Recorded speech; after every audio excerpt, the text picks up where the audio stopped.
So, the first thing that I want to ask you, Sophie, and welcome, by the way. First thing I want to ask is, what is enough sleep? Like, what makes good sleep? What makes enough sleep is how you feel. So I know that there are a few people who typed in the word tired. I mean, actually, at sort of 7:30 at night, it's perfectly natural for a lot of us to have our energy winding down. Our energy levels go through a very natural fluctuation every 24 hours. So when we wake up, it's normal to feel a little bit sleepy. If you wake up from a deep stage of sleep, you can actually get something called sleep inertia, which stays with you for an hour. So don't judge your energy levels for the day based on that first 15 or 20 minutes. It's very natural for it to take a little bit of time for you to wake up. But then you should see your energy levels increasing gradually through the morning. Lots of us have a little lull after lunch between about 1 and 3, but that might be slightly earlier or slightly later, depending on your body clock. Then typically you'll get a second wind, second energy around about sort of happy hour, 5 o'clock. That's generally when people start to feel a bit energized, when you're going home from work, typically. And then as it gets dark later on in the evening, you're going to feel that energy start to slide. So for a lot of us, it's very normal that we're starting to feel a bit de-energized. That's totally fine. I think the problem comes the when you know that you haven't had enough sleep, it's during the day when you want to be energized and you can't pick yourself up and you're relying on caffeine or sugar to keep you going. Or if you find that you get to the weekend and you really need a lie-in, you really feel like you need to catch up, that's a real sign that you haven't had enough during the week. But I often meet people who say, I can't get my 8 hours, I'm getting stressed about it. And it might be that you don't need 8 hours. The recommendation is that most adults need between 7 and 9 hours of sleep. But that's an average. And just like any other biological characteristic, there's most people will be somewhere in the middle, but there's people on either extreme who might be perfectly fine actually on 6 hours sleep. And they're pretty unusual. It's not that common, but they do exist.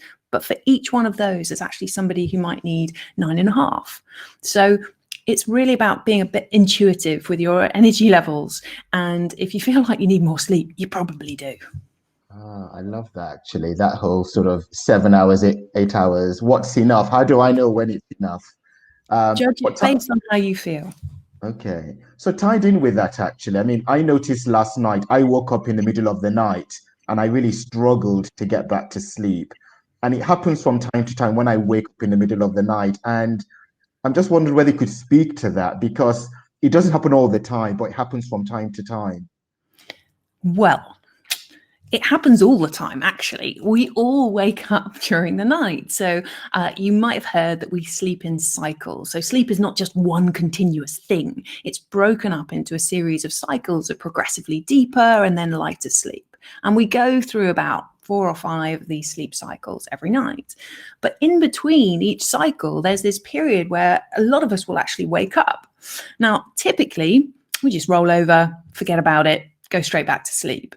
We don't necessarily become fully alert. But often, if there's any kind of disturbance, and that might be noise, might be movement, might be temperature change, or it might simply be that you're at a slightly higher level of arousal, and we can talk about that in a moment, but basically if you're under stress, then when you do experience that natural waking, you might find that you wake up feeling more alert than normal. And that's when people can start to get a bit worried. Oh, what am I doing? Why am I wide awake in the middle of the night? And so in order to overcome that, you've kind of got to strengthen your sleep system, which we can come on and talk about. But waking up itself doesn't mean there's anything wrong with your sleep. So the first thing you want to tell yourself is, that's just a gap between sleep cycles. I'm going to roll over and go back to sleep. And then we can talk about other ways to cope as well.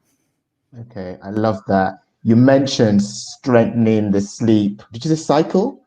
A sleep system. Well, I talk about a sleep system. Okay. Yeah. If you say more about that. So my theory is, as a bit of a scientist, if you know how something works, then you can be much more confident that the behaviors, the actions that you're taking to reinforce it are going to be effective. So everybody knows, we've all heard various bits of advice about how to improve your sleep. But if I was to kind of put it in a nutshell, our sleep is controlled by 3 systems. Number 1 is your body clock, and that is really actually 37 trillion clocks all over our body. We are programmed to operate on the 24-hour rhythm. So every 24 hours, our body wants to sleep. So the reason that I said to you, do you know what? At the weekend, wake up at the same time as you wake up during the week, because your body will thrive on that sort of routine, because it's able to anticipate what time you're going to wake up, so you get the right injection of hormones to make you feel alert in the morning.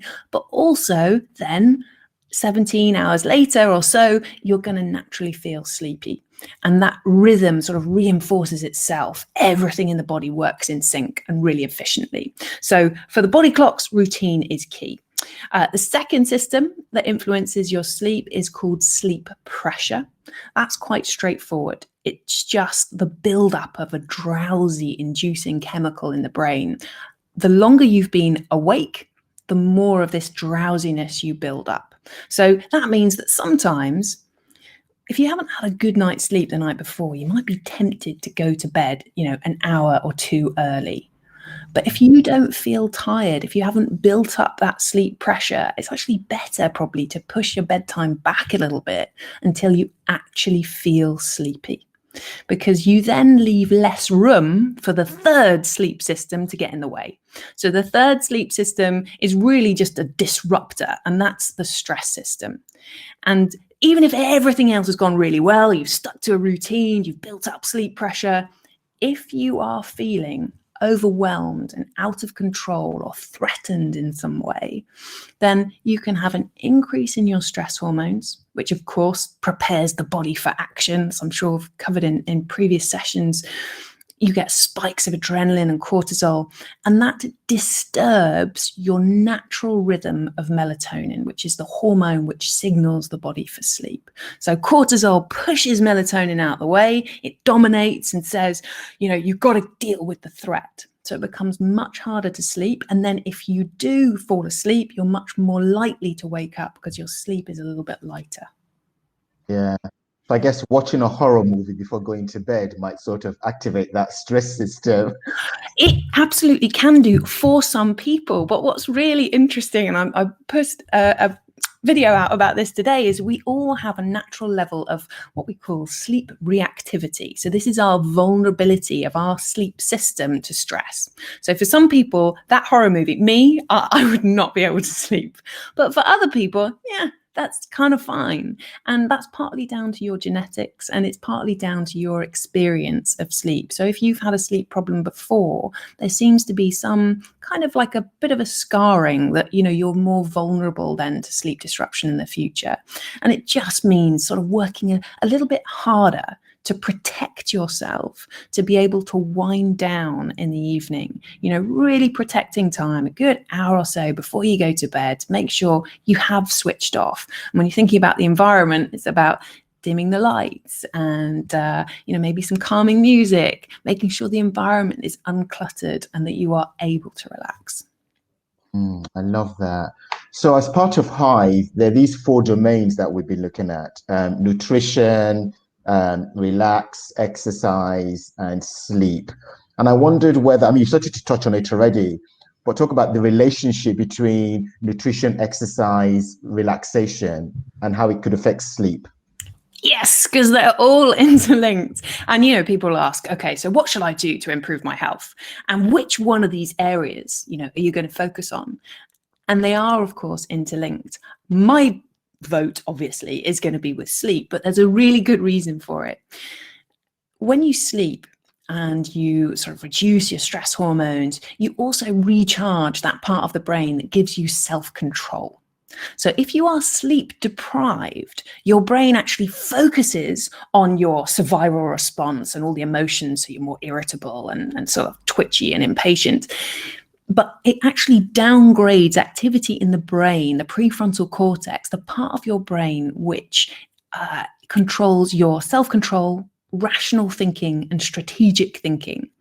So when you're sleep deprived, you're much more impulsive. So in terms of trying to stick to a diet or, stick to your exercise goals, it's so much harder when you haven't protected time for sleep.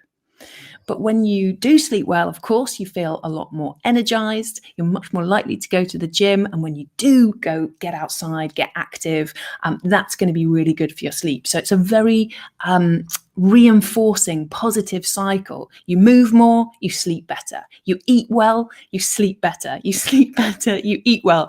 All of these things go hand in hand. And to some extent, also with the relax pillar, people often sort of conflate the two. But I would say if you don't protect that time during the day to practice relaxation, then when it comes to the evening before bed, your brain doesn't know what to do with itself. You've been operating at 300 miles an hour all day long. What I often say to my clients is protect 15 minutes after lunch to just do nothing. For some people, it could be meditation or reading a book or just sort of mindfully eating your lunch. But slow down.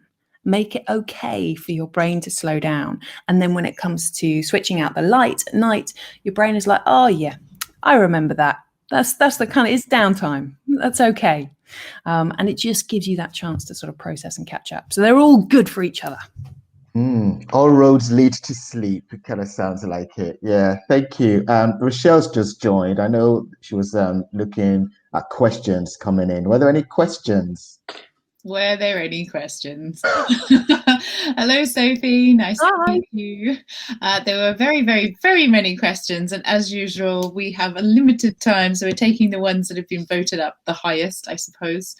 One of them is quite a good one, I think. And it's about quantifying levels potentially of sleep. Can you really catch up on sleep? I think it's quite a normal language that people say, I need to catch up on sleep. Is there such a thing? Yeah, so we talk about if you're not getting your natural sleep need, and we've discussed that this is different for everybody, but you will build up a sleep debt, which sounds fairly horrendous.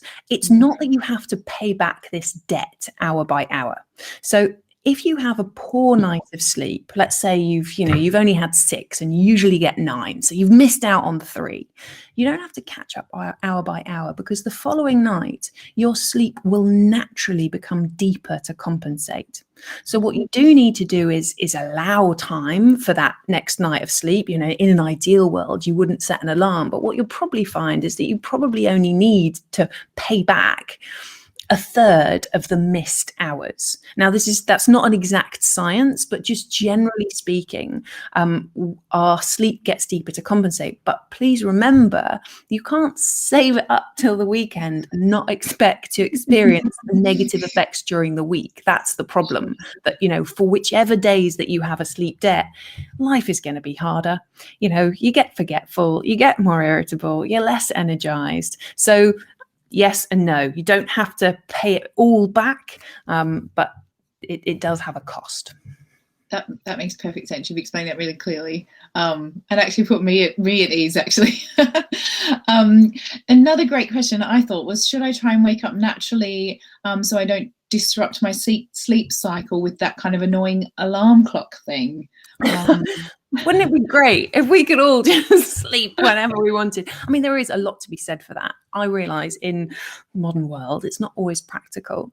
There is nothing wrong with waking up at any stage of the sleep cycle, really. The only negatives of waking up in that deep sleep are the sleep inertia, the grogginess. So you might have heard it said, if you're going to have a nap, have a short nap, have a 15 to 20 minute nap. And the reason for that is to prevent you from getting into that deep sleep, simply because it kind of defeats the purpose of a quick nap if you then feel really groggy afterwards.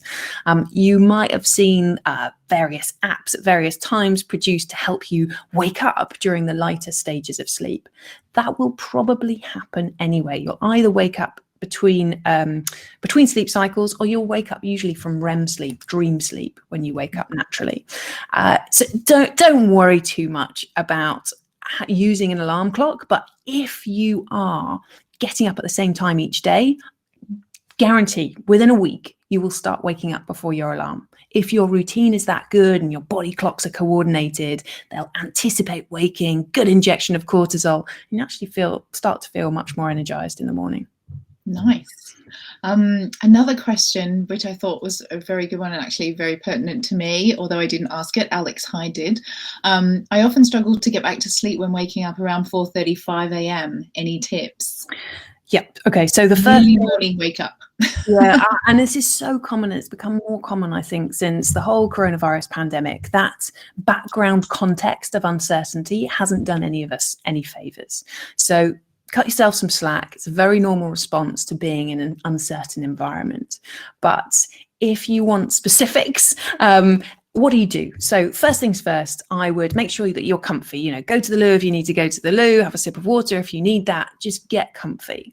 You might want to try a breathing exercise, very simple breathing exercise. I'm sure you probably went through some things on the relax content. My personal favorite, super simple. I just breathe in for a count of 1 and breathe out for a count of 2. And if you wake up in the middle of the night and you're feeling panicked, quite frankly, 1 and 1, 2 is all that your brain can cope with. Keep it nice and simple. Just slow your breathing down. Focus on that. And more often than not, you might well drop off. If that doesn't work, you can try saying to yourself the word the. Every 2 seconds or so. The reason for that is it's a kind of thought blocker. So if you're already drowsy, you're half asleep, just saying that over to yourself can be just enough to push unwelcome thoughts aside. But if you're too alert for that, and maybe you've been in bed for 15 or 20 minutes, my advice would be to get up. Get out of bed. You know, don't fight this. Really try and avoid that frustration of being in bed, not able to sleep, because that creates a negative association with your bed. And we want your bed to be a haven of a beautiful sleep and serenity. So if that's not happening for you, get out of bed, go somewhere else in your house, read a book for a while. If you feel sleepy, great, get back into bed. If not, do not panic. You're going to build up more sleep pressure the following night, which will help you sleep through the night. So yeah, just don't battle with sleep, because that only makes it worse. Great. As usual, we could talk forever, but we have used our time. You are super clear, very helpful. It was lovely to meet you. Very nice to meet you too. Thank you. And what a great program. Thank you everyone for participating. Yes, indeed.